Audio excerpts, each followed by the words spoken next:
It's really not. Why stop? Why? If these people are quarreling about who, they can solve that. Why do you stop this?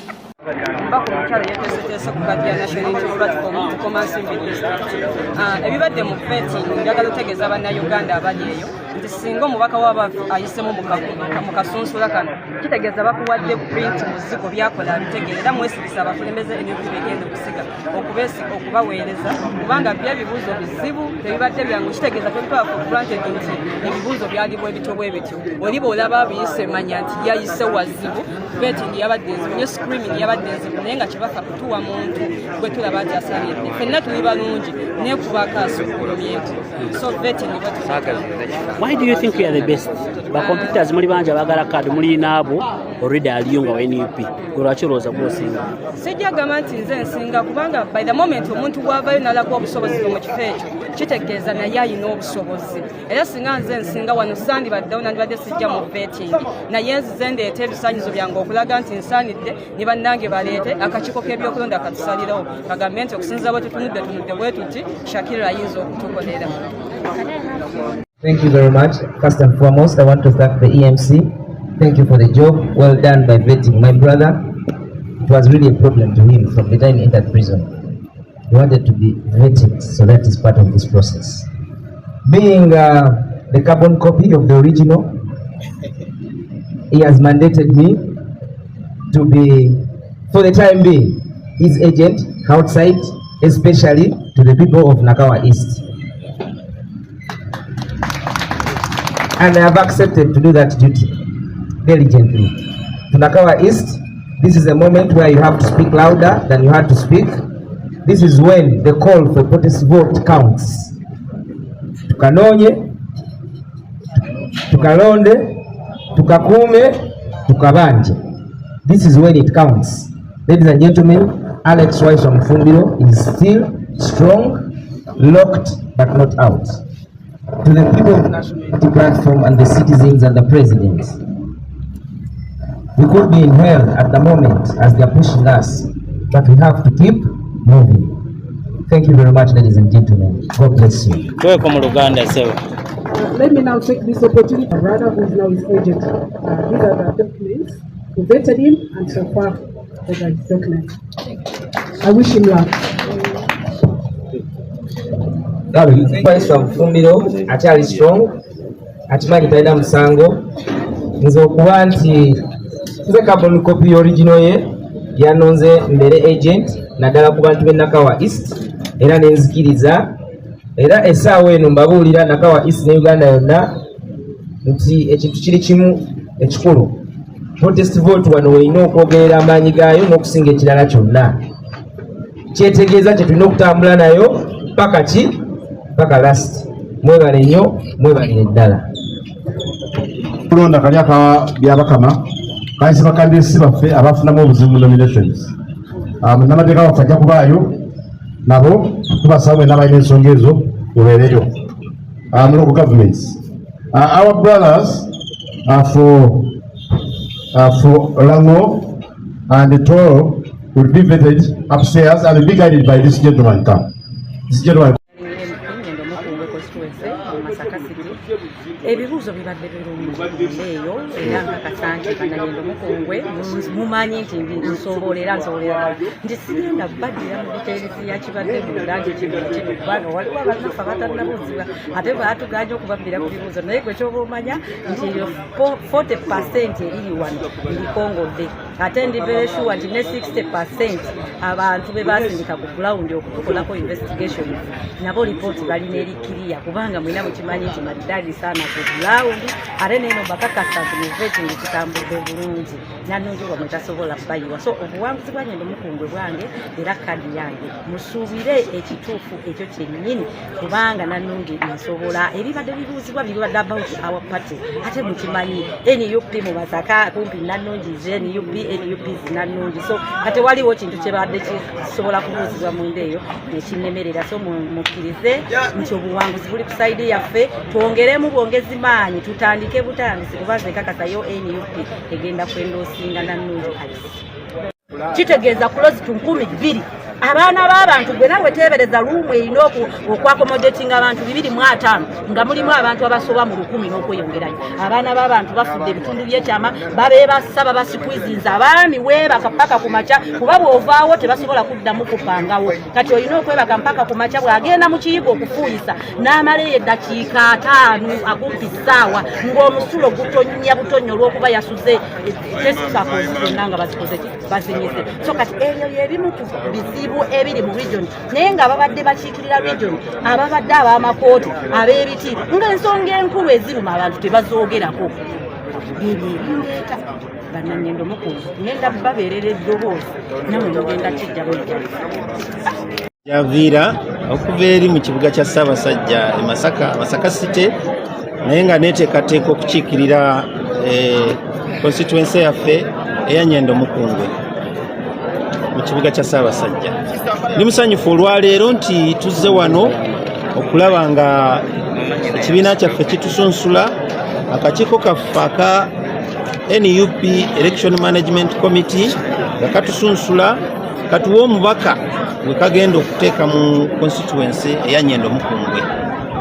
Mbaddewo ekiseera kyonna nga nkola emirimu gy'ekibiina era nsuubira nga akakiiko kaffe kajja kunteekamu obwesige kuba nti ngenda okukiikirira ekitundu ekyo ate nsobole okutwala fulaga ya NUP mu maaso nga tetutataganyiza ku buwagizi bwaffe n'obuwagizi bwa pulezidenti waffe Robert Kyagulanyi Ssentamu mu Nnyendo Mukungwe ne Masaka yonna okutwaliza ewamu. Sebo y'ensonga lwaki tuli wano okulaba nti tuyita mu process eno. Okusookera ddala nakuwalira wamu ne pulezidenti waffe Robert Kyagulanyi Ssentamu nti yeesiga abantu be yali alowooza nti bantu baffe n'atamanya nti bantu baali bazze kwenoonyeza byabwe. Nakuwalira wamu naye ffe tubadde consistent. Mpozi abantu abo bw'ogenda okukebera mu histole waabwe olabamu obumulumulu obwo. Buuza Besigye, buuze omugenzi Kanyeihamba n'abakulembeze abalala badde batambula nabo, olabamu butraces obwo obw'okubeera nti abantu bano osanga baalimu empeke ey'obutali bwesimbu. So kakati ffe twagala okuteekawo omugijjo omupya ogw'abakulembeze abeesimbu, bakulembeze aboogera ekintu kyekimu mu nzikiza, kyekimu mu light, kyekimu emisana, kyekimu ekiro. Gwe mugigi kati gwe twagala okuteekawo era tukakasa tugenda kubeera beerufu, tugenda kubeera ng'ebyo bye twetemye okukolera abantu era bye tugenda okukola. Tetugenda kwetaba mu buli bwanguzi kubanga era tetugiryangako. Nze emyaka gino gye nnina singa nali wakulya nguzi singa nagitandika dda. Situlyanga ku nguzi, situli balyake, situli balimba. Kati ebyo ebintu tusuubira nti ekibiina kigenda kubiyimirirako nnyo okulaba nti kironda omuntu anaddira mu bigere abakulu ababaddewo. Linnya Shakira Nangiro, Mama Kalungu. Yeesowoddeyo era yeeteeseteese okukiikirira abantu b'e Kalungu mu Parliamentary omubaka omukyala.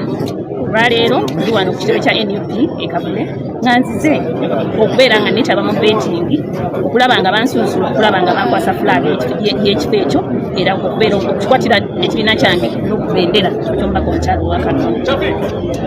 Abagala kaadi eyo bangi lwaki olowooza gw'osinga oba lwaki olowooza oli wankizo nnyo ku abo b'ovuganya nabo kaadi eno? Abajagala kaadi bangi naye ekyenjawulo ekiri ku nze nti nze ebbanga lyonna badde nga mpeereza bannakalungu wadde nga siri mukulembeze. Nzize ebbanga ddene nga nwanagana n'abakyala nga tulwana okulaba nga tugonjaawo ebibiina by'abakyala, okulwanira abavubuka nga tuba skillinga, vocational training and skilling abavubuka. Era ebbanga ddene nnyo mbadde eddoboozi nnyo okulwanyisa obuli bw'enguzi ne corruption mu ggwanga, ekiyitibwa corruption mu ggwanga lyaffe. Kyova olaba olw'okuba nti mbadde eddoboozi ddene bannakalungu bennyini bajja ne bavaayo ne bampita ne bagamba Zinga Shakira Nangiro tulaba ng'osaanidde jangu otukiikirire. Era ndi musanyufu nnyo okusooka nali manyi basaaga naye bwe najja ne mbalaga nti ndi serious bampadde obuwagizi bwabwe era naawe waliyo walaba amaanyi ge bampa. Zulaika Nalukenge Sekitto okuva e Bukomansimbi maliriza tuvuddeyo mu betting. Ebibuuzo tebibadde bizibu, however olina okuba ng'olinamuko Nesimbye ekifo ky'omubaka omukyala ekikoma Nsimbi era basokedde kufe olunaku olwaleero. Ndi musanyufu nnyo nti maliriza okubeetingibwa era ninda results ezivaayo. Abadde batwala pano chairperson n'akakiiko ke babuuza ebibuuzo si kugwa tyogwe wabula bakubuuza olw'okuba nti nno bakwagaliza obeere muwanguzi era ebibuuzo mbikubye budinda. Akakiiko akagaba makisi 4 benga munabukoma Nsimbi osuubirayo kyenkana kino. Akakiiko kagaba makisi 4 nsuubira nti okusinziira ebibuuzo bye kuba byonna mbadde mbiddamu nga bye babiŋŋamba nsuubira nti makisi zonna nzikukubye n'enzijjayo. Mpozi n'ekirala waliwo mbuuzizaako nti nno 4 ku ground tulinayo 6 nti ku ground yo nyimiridde ntya ntegeeza abaana Uganda mwenna kebeere constituency ya wano Kampala tewali muntu n'omu alina ground okuggyako Kyagulanyi Ssentamu yalina ground y'ensonga lwaki bwe tugenda ku ground abantu batusaba nti batugamba nti alina kaadi yenna gwe tukola ki gwe tuwagira kitegeeza teri muntu alina ground kabeere incumbent ne bwe bamuggyako kaadi ground aba takyagirina. So ground Kyagulanyi Ssentamu yagirina era omuntu yenna gwagenda okukwata ku mukono ground abeera agifunye. Aspiring woman in December district. Currently, I work as a woman mobilizer in December district. Ensonga endeese wano nzize kubeetingibwa kubuuzibwa ebibuuzo ebyo byemmanyi ne byesimanyi. Are you ready? Ndi ready now, even more than ready. Yes, sir. Kyekifuula ow'enjawulo kwabo be muli nabo mu race gw'olowooza nti nze yale tuli 10 tuli 5 naye nsuubira kaadi nze njirina. Ekinfuula ow'enjawulo ekisooka nti nze mukyala atuukira ddala okuva ku muntu w'owansi mpaka ku waggulu asembayo. Ekirala nti mobilizing nze abakyala mbateeseteese bulungi ab'Essembabule ate ng'era mbadde mbazangamu amaanyi naddala ekifaananyi kyange kye mbadde nga mbalaga mu struggle center. Essembabule emanyikiddwa nga ekimu ku bifo NRM mwejjudde. Weeteeseteese otya era message yo ey'enkyukakyuka ddala nnyo mu kalulu ke tugendamu akapolitisi vote okulaba nti tubajjako obuwanguzi era tukakuuma akalulu kaffe. Neeteeseteese ate luutu eno neeteeseteese nnyo olw'ensonga nti nga 31 Ogwokutaano nalonkinga protest vote olw'emiyaga era lwashande nannoonya ng'ayagala kuntemaatema naye neebaza Katonda nti teyandaba olw'ensonga nti twagala kukushinga njiri yaffe eya NUP omukulembeze waffe Kyagulanyi abeere mu ntebe then naffe ababaka ba Parliament tusobole okulaba nga Ssembabule emanyikiddwa nti yo ya NRM ekyamazima ne NUP ate twebaza Katonda nti NUP kati mu Ssembabule egenze emanyikibwa nnyo era kyokola nti akalulu Mukama Katonda nga atusaasidde ne tufuna kaadi akalulu tugenda kukawangula Ssembabule. Aspiring, we as Kamwenge district, we have like our Kamwenge is our zone, if I can say, because they say Kamwenge they don't need opposition. Kamwenge is for NRM. But Ugandans and Kamwenge people, I'm here to assure you, here we are. It's not what you hear. However, the intimidation are very much. As you see us, we are human beings. We have nothing. Only us, and we are here for change. We are here to fight for our country. But guess what is down there? Intimidation, threats, murder, abductions to people who have nothing but who are yearning for change. But Kamwenge people, let me tell you one thing. If we don't fight fear that they inserted in us, and they are trying to insert more fear in us because they are haunting us, they are haunting our supporters, please, let's stand on our grounds. We are not intimidated as candidates. We are going to face every challenge, not until we overcome. I call upon Kamwenge people to stand with us. Let's stand together. We fight these people. They fear us. They are in fear. That's why they are fighting us. So if we come together, we are going to overcome. Stand with us. Let's fight for our freedom. It is so unfortunate. We as Ugandans, we don't even have freedom to come and express what we feel, what we are going through. But this time around, we have to bring this down. We as Ugandans, no one is going to fight for us. No one is going to give freedom on a silver plate. We have to fight for it. These intimidations in Kamwenge, it is us to step on it. You know those people who are fighting us, they are threatening us, they are intimidating us, they are trying to buy us. We are not worth any price. we are here for our country. I would rather die a hero than dying a coward. So, my Kamenge people, I'm here to assure you, we are here to stay. If we are done, if they kill us, please don't give up. Move on. If I'm killed, step on me, go forward. Because the mission is bigger than me as Patience, as a candidate. So, my fellow Kamanga people, my fellow Ugandans, my fellow Toro sub-region, let's come together and do this 2026 protest vote. Let's vote His Excellency Robert Kyagulanyi Ssentamu. People power. Our power. Our power. People power. NUP. Everywhere. Everywhere. NUP. Kunga Uganda kunga. Kunga. Kunga Kyagulanyi kunga. Kunga. Kunga Toro kunga. Kunga. Kunga Kamwenge kunga. Kunga. Thank you very much. I mix with Toro or English. Okay, let's first do English, because at least that one may not have any contention on it. Power, people power. Kunga Toro kunga. Kunga. Kunga Uganda kunga. Kunga. Kunga Kyagulanyi kunga. Kunga. Okay, amanya gafemani. Okay, amanya mpitibwa of Lilian, aspiring woman MP Kabarole district. We have come here at Kavule, our NUP headquarters, for vetting. And all this team that you're seeing here, who are standing in front of you here, we are done with the vetting process, and all this team is from Toro region. Toro region comprises of many districts. There is Kabarole, Fort Portal City, all these candidates, all my fellow honorables, they are from these districts which I'm mentioning. There is Kabarole, and from Kabarole district is from Oborasha. Honorable is from Kamwenge. Kamwenge is also from Kamwenge. Fort Portal City, also Fort Portal Central City. So we are very excited that our vetting process is done today, and we are ready, and people are ready for us. Most people used to know that Toro region, it is dominated by NRM, that NRM normally votes, that Toro normally votes NRM 95%, 99%, by this time, things have changed. People are yearning for change, and they want to assure people of Uganda, even Toro region as a whole, that this time for Toro region we are going to vote our President Kyagulanyi Ssentamu and vote for change 85%. And most of these honorables you're seeing, I'm assuring you, come 2026, the 12th Parliament, we are going to be at the floor of Parliament. Yes.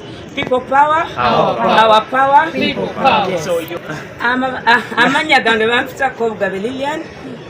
Nze neesimbyewo ku kifo kya omukyala agenda kukiikirira abantu ba Kabarole district. Olwaleero twazze wano for vetting. Mujja kunsonyiwa Uganda, but okay, twiza vetting oba twizire ha process bakwekabalize kutukora interviews kurora tusemerire ebikaro binu ebyokulembera abantu baitu abatoro region. Eno timu yone mkuragemerire nayo hanu to Toro region, and all these are honorables. There are those from Mwenge. You hear Mwenge, most of the people. There is Kabarole district, there is Fort Portal, there is Chenjojo. I think some of them they are still abantu bachala vetting. So abantu barwanga nyenda kubagambera abantu abakiro wingi bakabamanyire mbu Toro region Toro eba ya Museveni oba eba ya NRM benyenda kubagambera. That's not true. Change eribulahamu, change ehikire mu Toro region. This time ninyenda kubanihiza abana Uganda na Toro yona nuko mukutorora hanu all these honorables. Toro eyahaireyo this time negenda koma President Kyagulanyi Ssentamu Robert as the President of Uganda come 2026, and bana ba MP bona mkurora hanu, they are going to appear on the floor of Parliament, the 12th Parliament, the coming 12th Parliament come 2026. So expect Toro region oba munihire Toro region mbagenda kukoma enchuka especially NUP 85%, and that's the reality. Thank you. People our power. People power. Kunga Toro kunga. Kunga Uganda kunga. Kunga Kyagulanyi kunga. Can I say something? Gano Nenediro, former contestant for Dolo, woman member of Parliament during the by-election. I've come again to vie for the same seat because the other time we lost to the UPC government, to the UPC lady.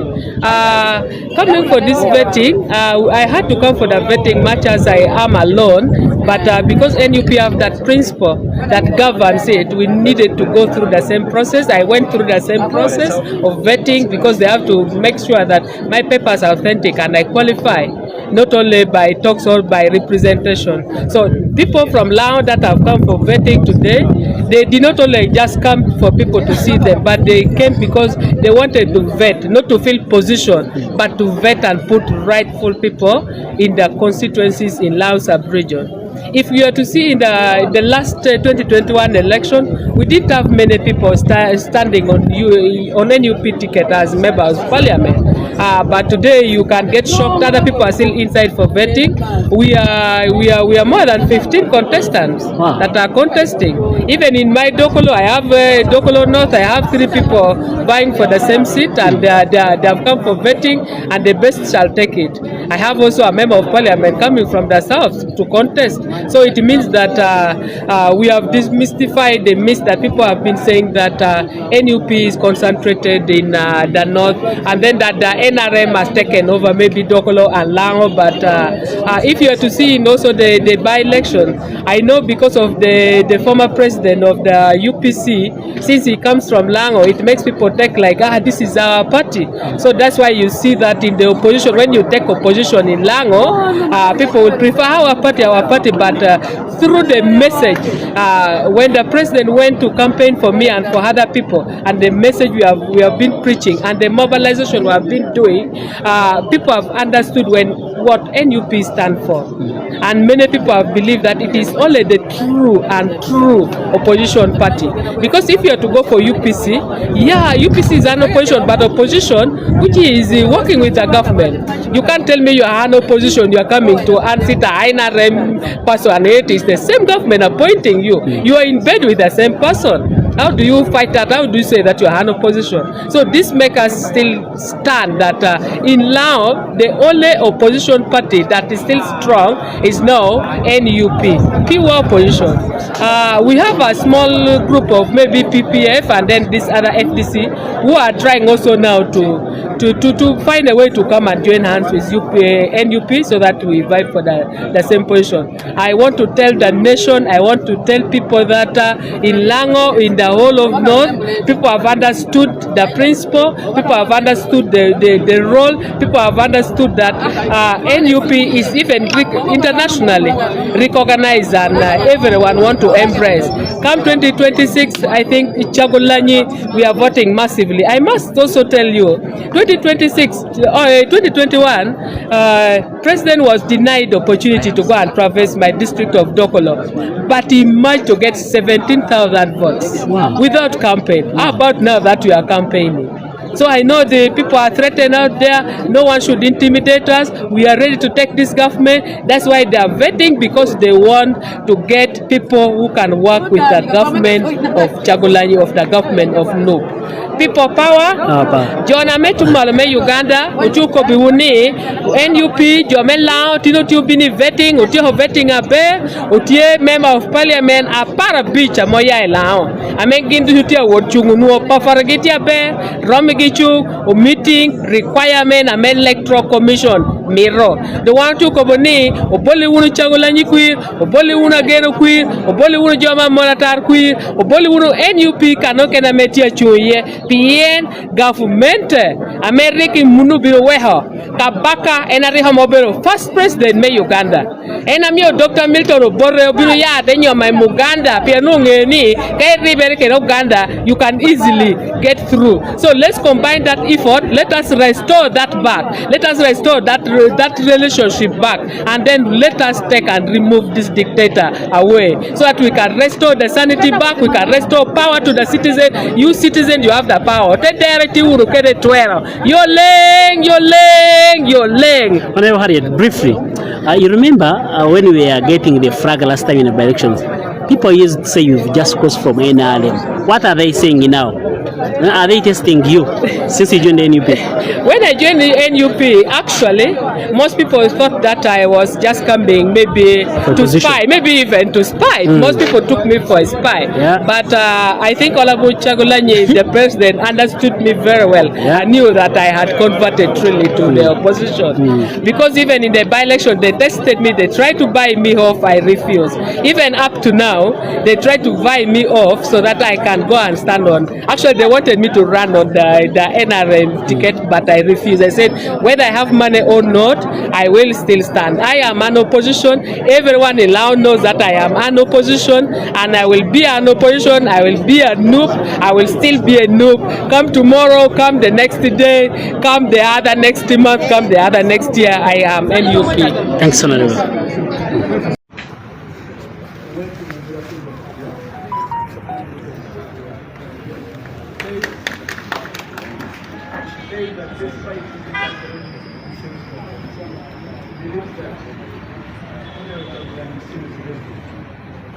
That next year, the president of this country.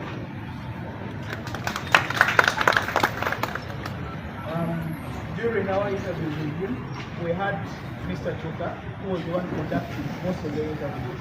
He was the one asking the questions.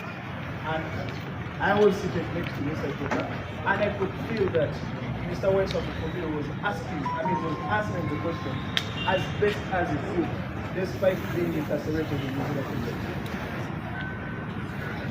He answered the questions as were asked to him, and we evaluated him there and then. The evaluation, we have shared it with the EMC, and they have all these things. And also conduct a ground survey to see whether Mr. Waiswa or any of these contenders is the best candidate. What I failed to tell you is that before going to New Zealand, we received a letter from the lawyers of Mr. Waiswa asking us to go to prison to interview him from there. After receiving this letter, I and Mr. Choka were picked as one of the persons supposed to interview him. We went to prisons, and this is not incarcerated at Maxwell Bay. He's incarcerated at Buzira Upper Prison, a prison which is left for people who have committed capital offenses. This is the prison he's incarcerated in. In addition to meeting him, we also met Eddie Mutwe together with Achille Chibugi. Mr. Waiswa did not miss his words. He was very particular. He said that if police wants to abduct people, if the army wants to abduct people, then they should follow the law.